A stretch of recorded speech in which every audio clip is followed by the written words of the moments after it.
Morning guys, ang ating ulam for today. Nagluto po tayo ng igado.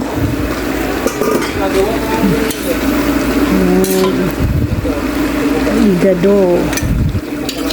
Ito po yung ating lunch mamaya. So para sa mga karpintero ni Ate Ethel at syempre sa ila Ate Ethel na rin. Guys, so pwede na to, pwede na tong haunin kasi magluluto pa ako ng isda. Ayan, may prito isda pa tayo dito. Ayan, kabili ako sa palengke kanina. Ayan, masarap to prituhin. Ayan. So today is ano ba ngayon? Martes. Martes tayo ngayon. So, ito yung update sa bahay natin Ethel. Sa ating kapitbahay, meron na pong poste. Gumagawa na po sila ng biga ngayon para dyan sa mga hukay.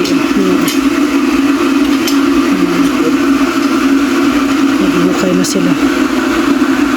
Pang forma sa biga, yung tie beam. Tie beam sa English. Ako naman siguro sa third week of this June o sa katapusan pag wala na po silang trabaho dito kasi uuwi pa man si Ate Ethel, so medyo mahinto muna ang kanyang katrabaho. So dito muna, unahin ko muna dito siguro yung ating lababo, no? Una ko tong lababo para na dito ma-fix na dito sa loob ng bahay. Para sa siguro itapusin ko na muna dito sa loob ng bahay, tapos para proceed naman sa labas para hindi masyadong magulo. Hindi labas pasok. Pag okay na dito yung ano natin lababo, hindi na tayo maghuhugas dito sa labas kasi baka pag mag-ano na dito na sila maghahalo, so mahirap naman pag dito pa ako maghuhugas sa labas na maghahalo sila. Kaya kailangan na talaga makapagawa ako ng lababo, no, sa mga third week or sa katapusan ng ngayong June para ma-fix na rin dito.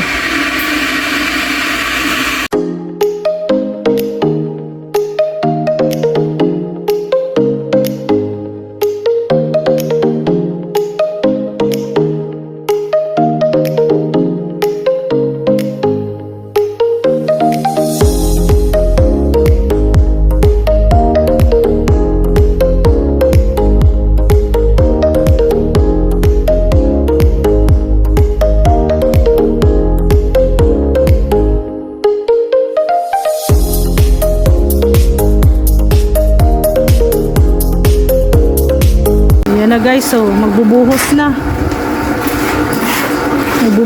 pala sila.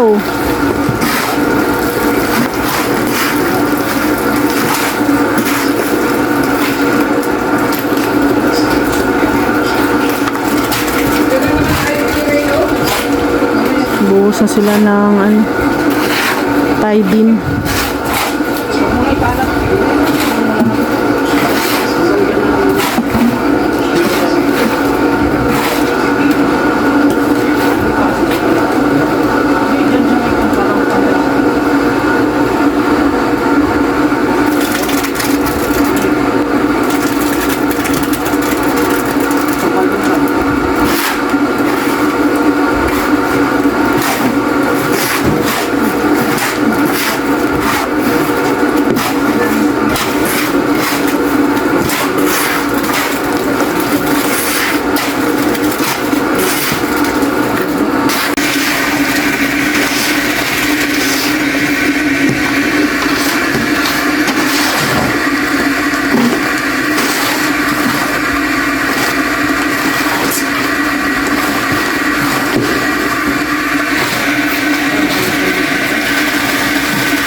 kanya to. Sa kanya to.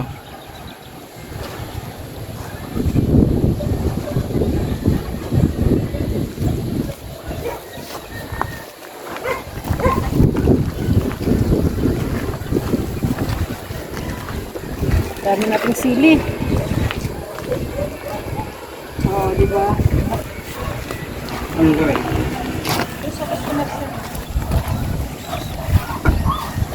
So, yan guys, marami pa tayong mga binhi dito. Mga, so, hanap pa tayong mga lagayan. Pupunuin natin. Kaya ng ano mo yan, bakod? Kaya yan, matibay. Huwag ganun. Tingnan natin kung anong mangyayari. Mabigat na pati eh. Ano lang man yan, pansamantala lang muna. Oo, kasi Kasi pag lumaki na yan, ilalagay natin sa pot. sapat. Yung plastic, yung itim, kulay itim, yung plastic bag, Yung binili ko kanina. yun ba yun? Nakita mo na yun doon, i-planting ko yung ano nga, aglonema, ayan na, aglonema. Hanapin pa. Sinker sa inyo. Ayan, naglipat pa tayo ng mga sili. Sana mabuhay. Ayan, tinanin ko na rin yung San Francisco. Oh. Gawin na natin yung mga ano dito. Yung ito, 3. Yung mga anak. Mas may 2 San Francisco. Ito na yung mga anak dito. Oo. Ito na sila. Oo. Next time, ito naman, oh. Pwede natin ikat. 2 na ito. Tipla. Mas lalong dadami. Ito, nakita ko to sa YouTube. Nilagay lang nila sa, binabad lang nila sa tubig. Mabubuhay na siya kahit tubig lang. Ito. So, hanap ako ng yung parang Flower base. flower base siya na glass. Ito yung lalagay. Yun na, basta ganito lang siya kaliit, hindi na siya lalaki. Mas maganda, gusto ko ng ganito lang kaliit. Siya lumalaki. Oo. Ito kasi malaki lang masyado. Pero pang ano to, pang bahay, loob ng bahay. Hindi siya pwedeng mainitan kasi nagbibilaw siya pag nainitan. So yun, yung ating tanglad. Ayan. Lumago na yung ating tanglad. Diba? Pwede na to pagtarog sa manok. Pwede na to kuhaan. Oo. Mas the more siya na kinukuhaan, mas the more siya nalalagay. Pwede man kuhaan dito. Ito. Pumutulin yan. Ito. Para magdami yung root ay yung ano niya, stick. Dahon. Yung stick. So, ayan. So,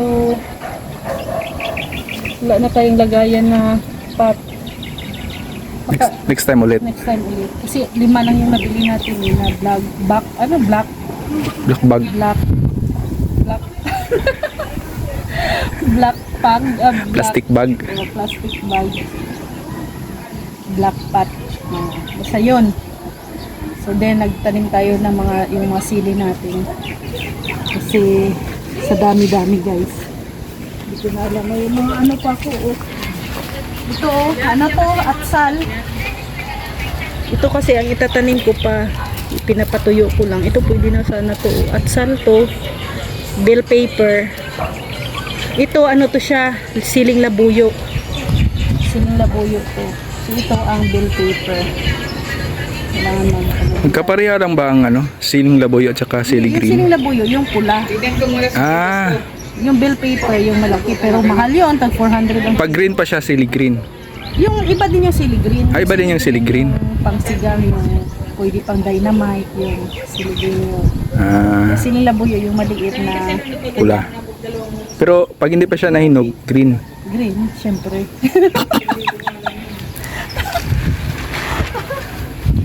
Ayan, ito. Nagbigay na din tayo na sa ating mga kapitbahay, sana mabuhay yung mga sili nila. Para Ano nga po, dapat mabuhay yung sili na para di sila mangingi. Oo, wala na hingi-hingi. Tsaka pag halimbawa kung puring kaso hindi mabubuhay yung atin, pwede tayo di manghingi sa kanila. Yun lang. Ganoon lang yun. Oh, di ba? Okay ba yung ano ko idea? Ayos oh. Instead na itatapon yung mga plastic, Hindi na makakaykay ni Mary. kayo nga, yung isa nga doon oh, na ano nawala na yung kanyang sili kasi tinumba ng dalawa. Lagyan ko pa yun. Okay na kaya sila dito?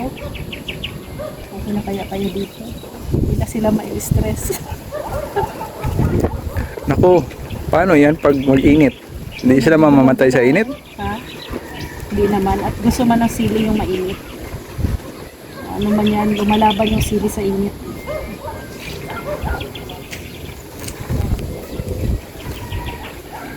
Yan na guys. Okay na. Okay na yung tanim natin. Dito na tayo sa bahay at itin. May buhos na oh. Oh, may buhos na yung mga tie beam. Kunti na lang. Makikita na natin yung mga asintan. Saan kayo natin itanim itong kamutita? Yung kamote. Saan natin pwede itanim ito? Ay, ano na to? May dahon na. Nagkadahon. Gumagapang yan ay. Oo, at saka may bunga yan. Root crops yan.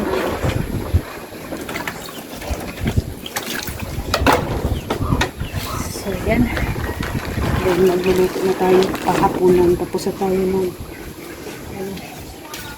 tanim. So thank you guys and God bless sa ating lahat. Bye bye po.